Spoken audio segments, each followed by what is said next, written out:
This is why I bought a £75 brake pipe flaring tool from Amazon. Let's see if it's any good. Well, I want to be fairly upfront about this. I haven't made very many brake pipes in the past. Now, I have made two, which are on the Clio 172 when I did the back axle, I think it was. I had to make a couple of little ones, and I borrowed a kit from somebody else, but I haven't got much experience at making brake pipes other than that. So I'm just going to document using this tool I've gotten off Amazon for the first time and see if we make any mistakes and what the tool's actually like along the way. So I actually need to make two brake pipes for the Suzuki Swift here on the project which is turning it into a budget track car. But first of all, we need to get the one off the front of the car that needs replaced. Well, the brake pipe in the wheel arch actually comes up to here to the, and I think it what looks like the ABS module. So we're just gonna undo the pipe at this end, which I've already cracked that off. So just gonna screw it out and then do our best to pop that out and then unclip it down here, and then it should be a case of just wangling it out the best we can. And that is the pipe out. And there's just a little close up of our seized fitting onto the pipe. Obviously it should look something like this. This is the opposite end, so obviously nice and free. You can move it on the pipe, no problems. Now, one of the reasons why this happens is obviously this end is the end that is in the wheel arch, so it's a lot more susceptible to the salt. So it gets wet with salt on it over the winter, and then that just corrodes everything up. So this is the tool I have gone with. Now, it was some random brand off of Amazon, but apparently the model is an LD 1600 or an LD 1650. We'll link this tool in the description down below. But basically what you get is, this kit has got the 45 and the 37 degree. Now, most common stuff I'll see is the 45, which is on most normal cars here in the UK. But I thought you may as well get the one with the 37 for if ever we come across anything like that in the future. Now, first thing I will say, the box itself's all right, but the clips are pretty, they don't feel very good. But other than that, I mean, the actual quality of the tool, I mean, it's a big lump of metal. You know, it's not a Snap-on or a Sykes Pick-a-Vant one by any means, but we'll see what it's like. We'll see what it's like. That's the whole point of this. And then obviously the actual, flaring part. Again, this type of engineering shouldn't really be that difficult to get wrong these days. So yeah, so that's basically what you get in the kit. There's also 4 dies for the 4 different types of sizes of brake pipe. There's a set of gloves. We've got a deburring tool as well, and a little pipe cutter, which again is fairly typical of what you would get. Again, quality wise, it's not great. It feels a bit cheapy, but if you're not using it every day, like in my application here, it's probably going to be more than okay.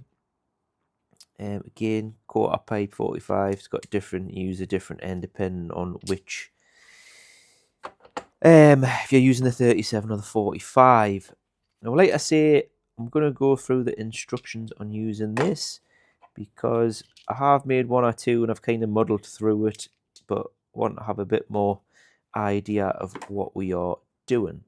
So, think with this as well, you need to have a vise to put it in to hold it while you're kind of doing the crimping or flaring. We'll call it flaring. So we'll get that set up in the vise now and we'll have a go. Right. So is this the right size? Yeah, so it's 3/16 is the brake pipe that we need to change. Or we need to make, and it's the 45. So depending on which one you're using, use a different end of this. So obviously 45 is indicated on that end, so it'll go in that way, I think.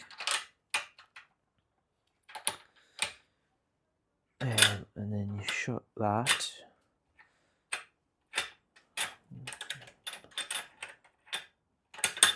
Thought that would have had something to like click it into place there, but that should be all right. And then that bit is going to screw into there to nip the. No, does that need to go in the other way around? Oops. I was just thinking, if you want that to, does that have to go in? Presumably it'll have to go in that way. So then when you tighten it down, you're pushing them together when the pipe's in, I would guess. Have another go. I should probably look at the instructions, shouldn't I? But it's more oh.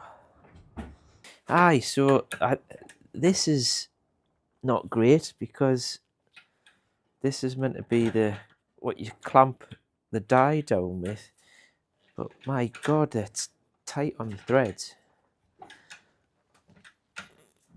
I mean, it's going, but you wouldn't expect it to be that tight, because then you've got no idea how much clamping force you're putting on it, because it's tight on the threads. I mean, it might be the sort of thing that once you've, that's it, tightened down there, if you run it in and out a few times, it might actually be all right. Yeah, but that's, I suppose this is what you get when you buy.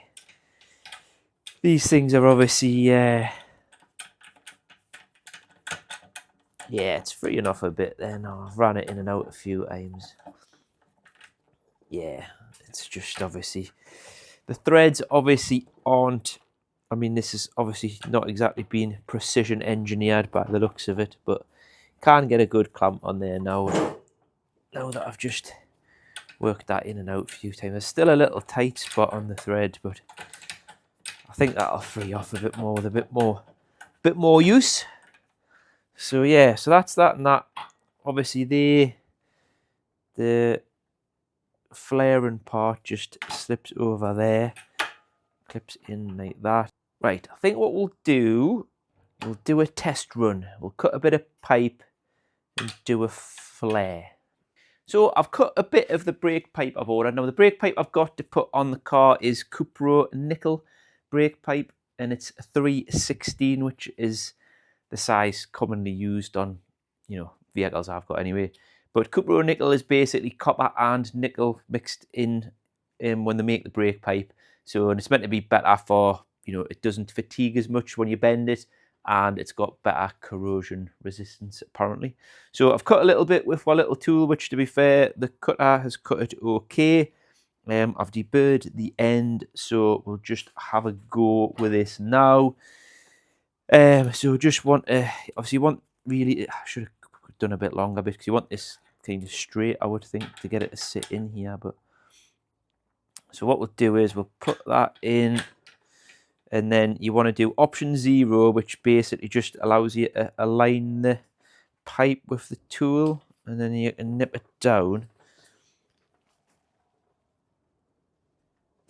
So that's that nipped down. Happy with that. And then we do option 1 and go option 1, and then make sure we pick the right size of pipe, which is 316. And then you just crimp it. Moving the bench. Right, I can't get any further. So, right, that is that. So that is one. This is a bubble flare, which, oh Christ, which that is what that looks like. Obviously I haven't put the nut on because I know I can just, it's just for test, but I mean obviously that's what you would look like. if that was the right type, but I don't think that is for what we need. No, ours is the opposite. Well, not opposite, but it's the kind of double flare, I think it's referred to as. But that's a bubble one, so we know now that we need to go at the second stage, so I wouldn't normally take that out. Yeah, you wouldn't normally take that out if you knew you were needing to go to the double. So I'll put that back in, and we'll get to our option 0 to line it back up. And then a good nip. So we need to go to option 2. So we need to find 316 option 2.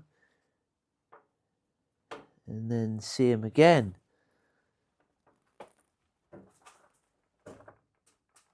Oh, it doesn't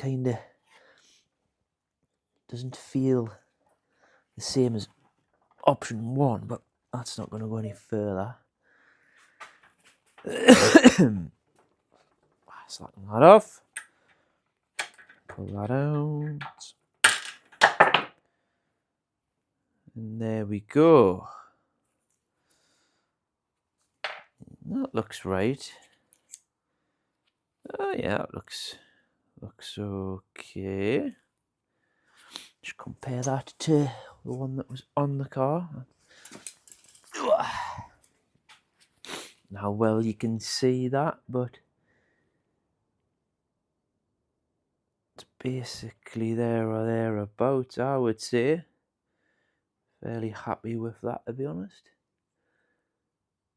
It's got a little bit, the one that's come off, it's the same shape, but mine, to be fair, looks like it's got a bit more around the area where it's formed. It looks like it's got a little bit more substance to it, if that makes sense. I'll put a close up in case you cannot see that on the screen. So just a close up. So here's the opposite end of the one off the car. And to be honest, I think the Amazon flaring kit has made a better job, to be honest, looking at that, because that's obviously my little test piece there. So just wanted to kind of show you the different ends you can do with it. So there is your bubble flare, which is kind of more common on European stuff. So that's what that one looks like. And then the double flare, which is that one on the left here. Now that is obviously what's on my Suzuki Swift, so Japanese stuff. And that's obviously what the instructions tell you can do with the kit. But what it also does is a single flare, which I don't think is very common on cars, but obviously that's what that looks like as well. But like I say, they're the two that explains how to do in the instructions. So bubble flare and double flare. Right, so we've had a few test goes with some little bits of pipe, so now we are going to try and actually make the pipe.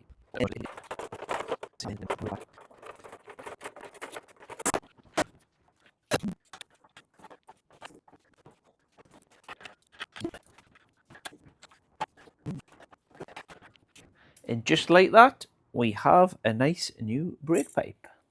Right, we'll see if we can wangle this back through.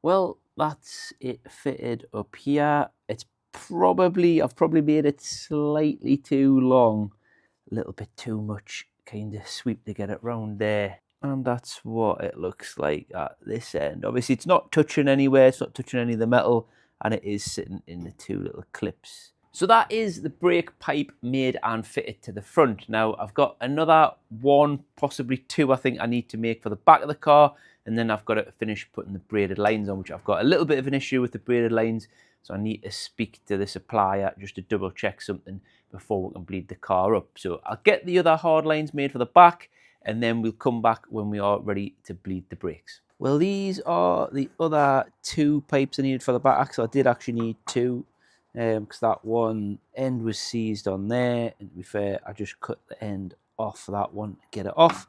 So there are the other two I've made. So I'll just take you down for a look. So obviously we'll start at that side. You can just see in there where the metal pipe goes to, and then I've got my braided line up to the caliper, and then obviously got the same going across to the passenger side caliper. Can't really see it, but basically the same. And then I've got the braided lines coming down to the back axle there. So them obviously are the two that I've made. Couple of new little clips on there to hold it. So I think they've come out all right, to be fair. So that is all the car piped back up. So just need to crack on with bleeding it up now.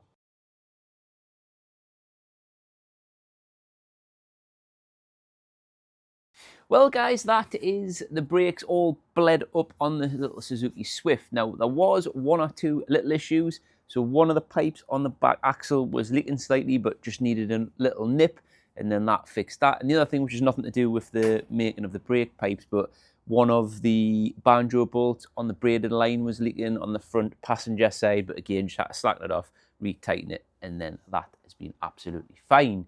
So that is it all done and dusted. Kind of finished with the brakes on the car now, but just wanted to come back to this tool itself, and is it a worthwhile thing to have? So the question is, would I buy it again? And I would definitely say yes. For £75, it's certainly a worthwhile addition to the garage.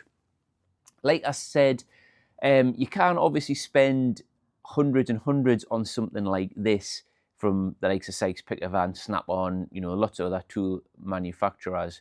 But for how often I'm going to use this, I think this is probably a good place to be in terms of price point. £75 comes in a nice little box. It's probably going to get put away now and never touched again until either do the brake lines on the Mark 1 Golf, or I've got the brakes off on the Transporter again. But I think having it in the garage, it's a worthwhile thing to have.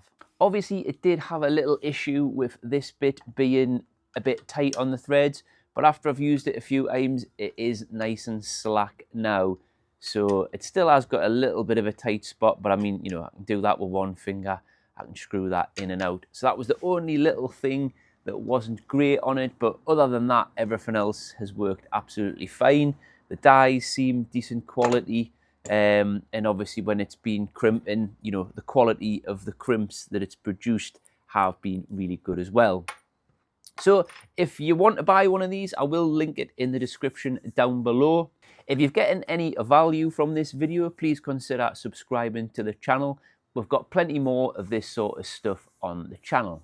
So thanks for watching, and we'll see you in the next one.